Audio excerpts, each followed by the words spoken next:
Clap.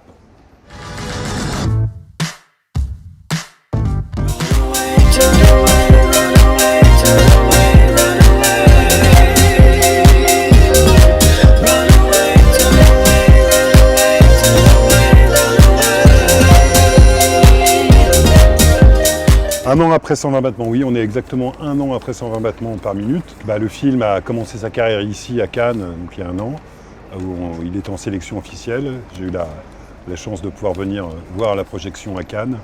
Il y a eu cette ovation fantastique du public. Et on a senti, dès que j'ai vu sur les réseaux sociaux qu'il allait se passer quelque chose, en tous les cas ici à Cannes. Et le film a rencontré son public dès sa sortie. Et puis voilà le succès qu'on lui connaît avec la fin, les Césars en nombre pour ce film. Alors pourquoi le remix de Small Town Boy? Alors ça c'est vraiment, c'est dans le scénario du film, c'est dans l'histoire d'Act Up, c'est que Jimmy Somerville, donc le chanteur de Bronski Beat, a été le premier contributeur d'Act Up. Il a notamment payé leur loyer la première année de l'association. Et en fait, dans les années 90, au moment du film, il y a eu un concert de soutien de son groupe de l'époque, qui était les Communards, où Romain m'a raconté qu'il avait fait une version de Small Town Boy, un peu modernisée pour l'époque, un peu housey, voilà. Et donc il m'a demandé de faire le remix dans l'esprit des années 90, comme si c'était une évocation de ce concert. Run away, turn away, run away, turn away, run away. Comment travaillez-vous avec Robin Campillo?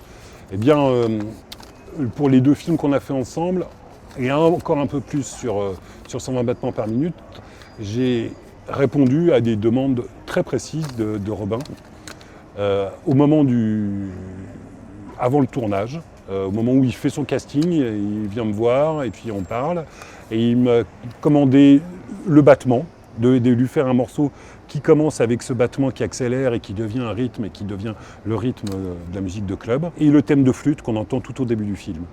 Donc le premier morceau qui a été créé, c'est le morceau 120 battements par minute, qui est à la fin du film et qu'on retrouve de manière séquentielle ou parcellaire, plutôt dans la première partie du film. Ensuite, on a fait les musiques de club. Je suis allé sur le tournage pour les musiques de club et après j'ai écrit toute la partie plus diégétique du film, la musique qui accompagne les émotions. Je remercie mon épouse Manuela qui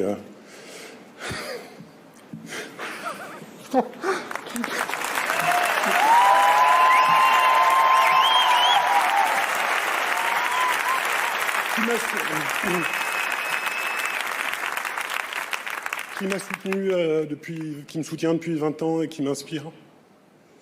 C'est un moment où moi j'étais un peu hors de contrôle, pris par l'émotion, et puis voilà, quand j'étais très heureux d'avoir ce prix, cette reconnaissance comme ça. En plus symboliquement, c'était la première BO un peu électro qui avait ce genre de récompense. Donc voilà, ouais, c'était.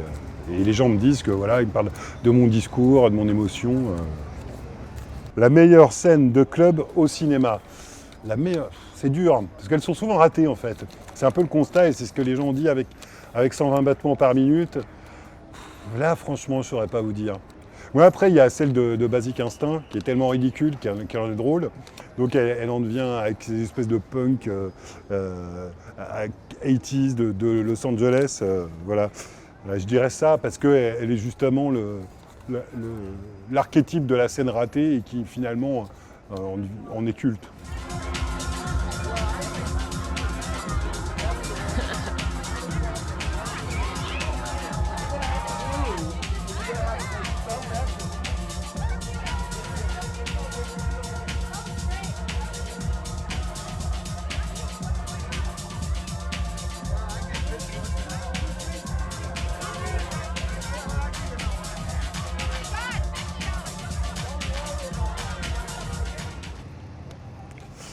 Travail de commande ou liberté de création? Moi, je ne vois pas les choses comme ça, parce que le travail de commande, ça a toujours quelque chose d'un peu péjoratif.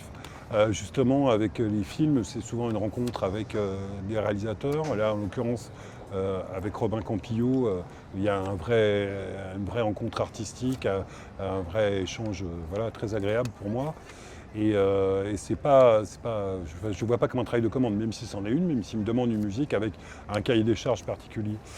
Et finalement, je trouve que les contraintes sont souvent source d'inspiration. Et ce qui était le cas avec Robin.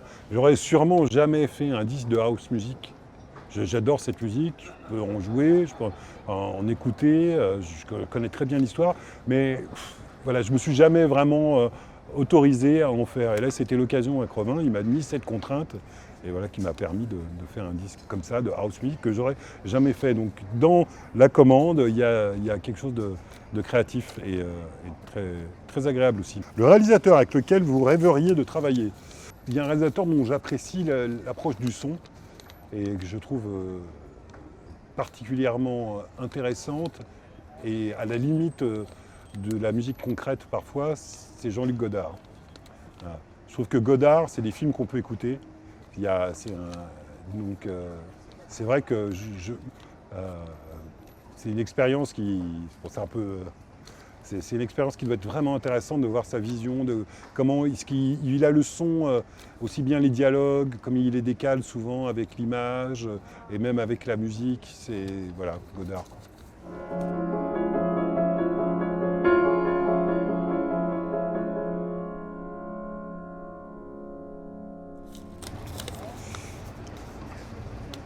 La bande originale ultime.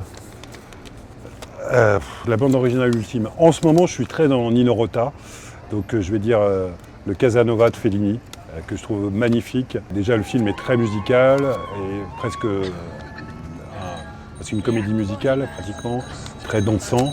Et la musique de Nino Rota est extrêmement personnelle, originale et avec un style absolument fulgurant.